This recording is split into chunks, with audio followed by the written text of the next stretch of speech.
Prabowo juga menyampaikan di Rakornas bahwa memang sawit ini adalah tanaman ajaib yang bisa meningkatkan swasembada energi.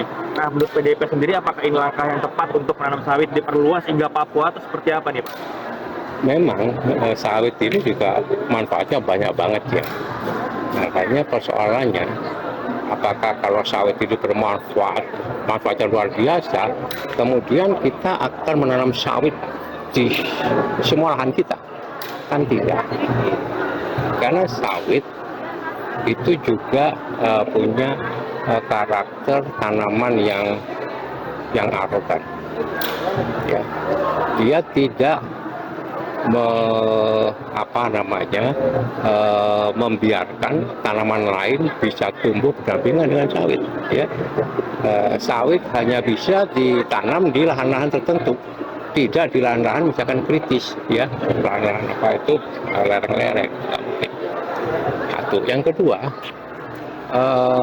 perlu kajian mendalam apakah kita perlu moratorium untuk penanaman sawit atau lebih memperkuatnya secara masif.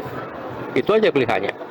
Kita juga harus mengaca kepada bencana di Sumatera ya kemarin yang salah satunya disebabkan alih fungsi lahan hutan menjadi sawit dan pertambangan ya. Ini harus dihitung betul.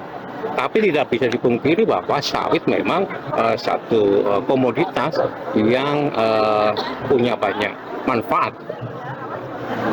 Tapi kalau kemudian dihitung-hitung, misal ini tetap akan dijalankan, Pak, apa saran PDIP untuk menakar risiko agar jangan sampai itu terulang lagi? Kalau kemudian program itu tetap jalan. Makanya kita harus lihat yang kemarin di Rakernas sudah disampaikan tentang keadilan ekologis.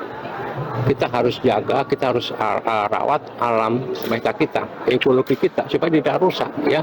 Kita harus kembangkan penghijauan kembali dengan berbagai macam tanaman-tanaman yang kita miliki, bukan saja sawit. Gitu ya. Bagaimana sikap PDIP soal sinyal 2 periode Presiden Prabowo? Beliau juga bilang kalau ada yang menentang silakan di 2029. Wajar. Berarti gimana? Siap Ya. bertarung, Pak? Wajar itu.